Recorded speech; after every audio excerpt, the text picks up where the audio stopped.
Hello दोस्तों, आप सभी का स्वागत है एनीमे की इस दुनिया में। तो इस एपिसोड की स्टार्टिंग में रॉक्सी सभी लोगों के सामने फेट को डुएल के लिए चैलेंज करती है। ये देखकर फेट कहता है कि क्या मुझसे कोई गलती हो गई है क्या। तभी मीरिया उसके पास एक पेपर लेकर आती है और कहती है कि मासूम बनने की कोशिश मत करो। तुम्हारे नाम पर 56 केसेस हैं जहां तुमने दूसरे वॉरियर्स के साथ लड़ाई की है और 20 केसेस ऐसे हैं जिसमें तुमने दूसरों की प्रॉपर्टी को नुकसान पहुंचाया है। ये सुनकर फेट कहता है, बड़े अजीब हो यार तुम। हर टाइम दूसरे वॉरियर ने पहले मेरे ऊपर अटैक किया था, मैं उन पर अटैक करने नहीं गया था। जिस पर रॉक्सी कहती है, हाँ लेकिन मैं ये नजरअंदाज नहीं कर सकती। जिस पर फेट कहता, लेकिन इसमें मैं क्या कर सकता हूँ। तो रॉक्सी कहती है कि रॉयल आर्मी में ज्वाइन कर लो, उसके बाद कोई भी वॉरियर तुमसे पंगा लेने के बारे में नहीं सोचेगा। जिस पर फेट कहता है कि ऑफर के लिए शुक्रिया, लेकिन मैं नौकरी करने का शौकीन नहीं हूँ। अब भाई साहब, नौकरी वोकरी ना हुए अपन से, अपन तो बिजनेस वाले हैं। जिसे सुनकर रॉक्सी कहती है कि अगर तुम मेरा ऑफर मना करते हो तो सजा के तौर पर जेल जाना होगा। और इतना कहते से रॉक्सी उसकी तरफ स्वॉर्ड उठा लेती है। यह सुनकर फेट कहता है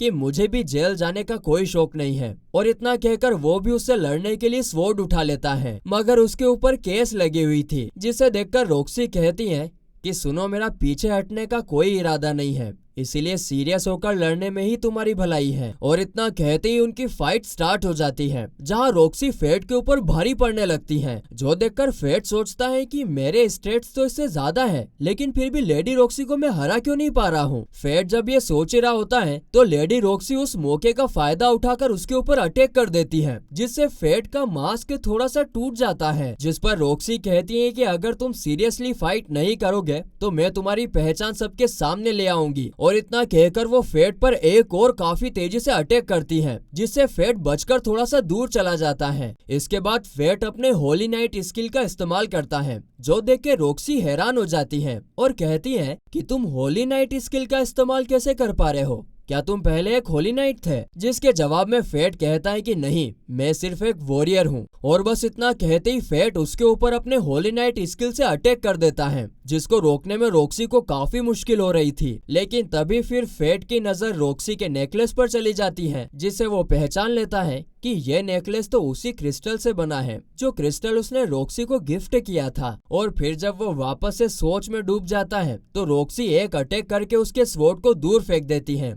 और फेट अपनी हार मान लेता है। आगे रॉक्सी उससे पूछती है कि क्या तुमने सर आरोन से ट्रेनिंग ली थी। मैंने भी रास्ते में उनसे सीखा था, तो मैं बता सकती हूँ कि तुम जिस तरीके से अटैक और मूव करते हो वो मुझे सर आरोन की ही याद दिलाते हैं। और उन्होंने ये बोला भी था कि एक वॉरियर की वजह से उन्होंने दोबारा फाइट करने का फैसला लिया है। और तो और उस वॉरियर की पावर इतनी थी कि खुद उन्हें भी प्रॉब्लम दे सकती थी। तो क्या वो तुम ही हो? बोलो, तुम ही हो, अब तुम ही हो मेरी आशिकी, अब तुम ही हो, तेरे लिए ही जिया मैं। ओ भाई, ओ देवदास, कहाँ खो गए? चलो एनीमे सुनाओ।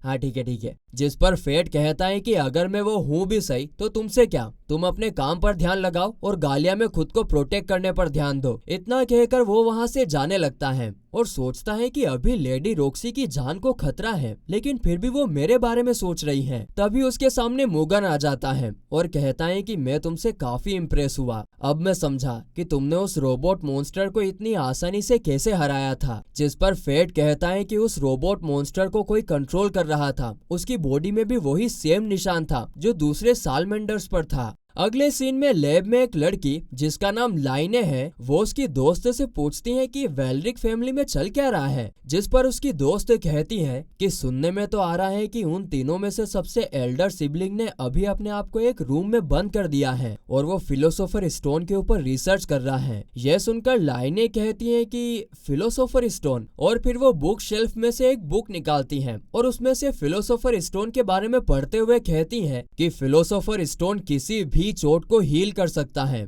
और तो और वो अपने ओनर को काफी शानदार पावर भी देता है। हाँ, लेकिन इसके बदले में वो ओनर के दिमाग पर काबू कर लेता है। तो इस तरफ हम फेट को देखते हैं, जो बेड पर लेटकर मायने की कही हुई बात को सोच रहा था। ये कितना सोचने लग गया है भाई, कभी क्या सोचने लग जाता है, कभी क्या सोचने लग जाता है। हो क्या गया है भाई फेट भाई तुमको? मायने ने उससे बोला था कि तुम्हें लेवल ई पर पहुंचना होगा, तभी तुम डिवाइन ड्रैगन से फाइट कर पाओगे, और अगर तुमने अपने आप पर ज्यादा जोर डाला तो ग्लूटनी तुम पर काबू कर लेगा। लेकिन तभी अचानक से सिटी में अलार्म बजने लगते हैं और एलिस्टेयर रॉक्सी से कहता है कि काफी सारे मॉन्स्टर हमारी तरफ आ रहे हैं। जो सुन के रॉक्सी कहती है कि हम अभी जाकर उन्हें रोकेंगे, और फिर वो अपने सोल्जर को इकट्ठा कर कर गालिया जाने का ऑर्डर देती है। तो इस तरफ फेट भी बॉर्डर पर खड़े होकर मॉन्स्टर को आते हुए देख रहा था, और तभी उसकी नजर रॉक्सी और रॉयल आर्मी पर पड़ती है, जो उनका सामना करने के लिए जा रहे थे। और उसी वक्त फेट की आंख रेड हो जाती है, जिस पर ग्रेट कहता है कि तुम्हें इसे ठीक करना होगा। वैसे अभी कोई चीज ईस्ट की तरफ से काफी तेजी से रॉयल आर्मी की तरफ बढ़ रही है। जो सुनकर फेट जब ईस्ट की तरफ देखता है तो उसे पता चलता है कि वो चीज अंडरग्राउंड में है। यह देखकर फेट उसकी तरफ बो से काफी पावरफुल अटैक कर देता है,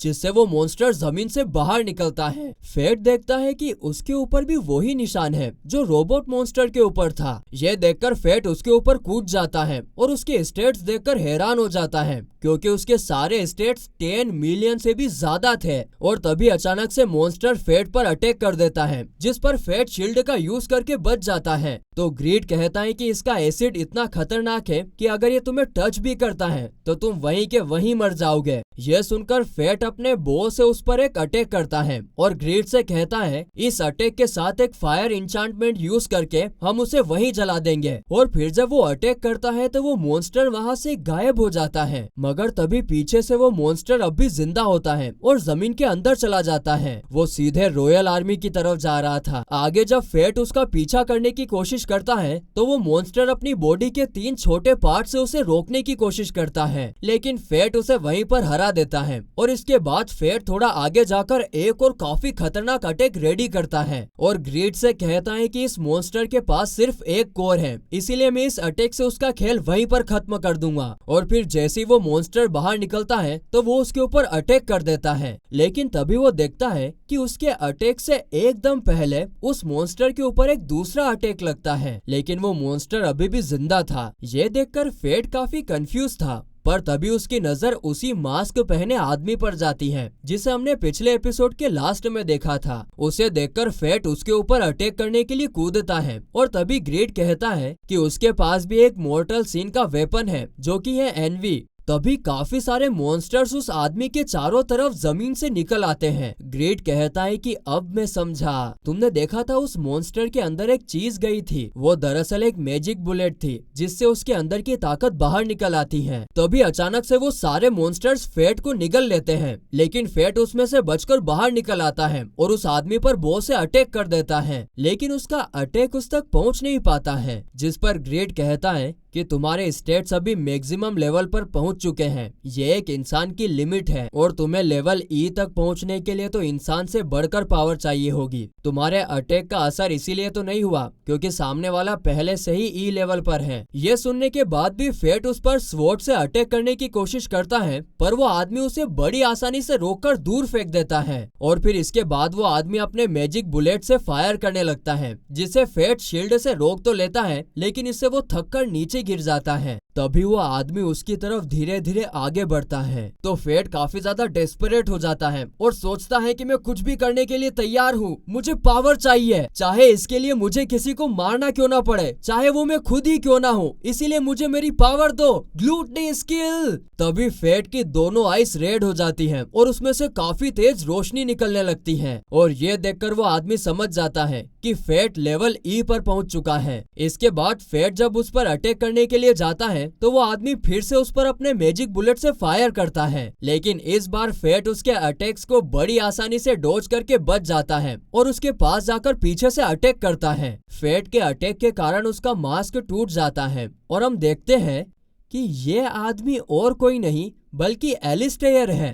अरे बाप रे बाप, धोखेबाज इंसान। तभी एलिस्टेयर एक फ्लूट से आवाज निकालता है, जिससे आसमान में डिवाइन ड्रैगन काफी तेजी से रॉक्सी की तरफ जाने लगता है। ये देखकर जब फेट उसे बचाने के लिए वहां जाने की कोशिश करता है तो एलिस्टेयर उसके ऊपर अटैक करके उसे रोकने की कोशिश करता है। इस तरफ वो डिवाइन ड्रैगन रॉयल आर्मी तक पहुंच चुका था। वो रॉक्सी के ऊपर अटैक भी कर देता है, जिसके असर से बाकी सब वहां से काफी दूर जाकर गिरते हैं। लेकिन रॉक्सी को कुछ नहीं होता, क्योंकि फेट एकदम सही टाइम पर आकर अपनी शील्ड से उसे बचा लेता है। अरे जब अपना हीरो हीरोइन से बोल रहा है कि हम हैं तो किस बात का गम है, तो काहे को टेंशन लेने का रे। और तभी वो डिवाइन ड्रैगन उन पर एक और अटैक करता है, जिसे फेट अपनी शील्ड से रोक तो लेता है, मगर उस अटैक को रोकते रोकते उसका मास्क पूरी तरह से टूट जाता है। और तभी रॉक्सी उसे पीछे से पहचान लेती है और पूछती है कि तुम फेट हो, है ना? जिस पर फेट एक स्माइल करके उसकी तरफ देखता है और कहता है कि हम काफी टाइम बाद मिल रहे हैं लेडी रॉक्सी। और इसी के साथ ये एपिसोड यहीं पर खत्म होता है।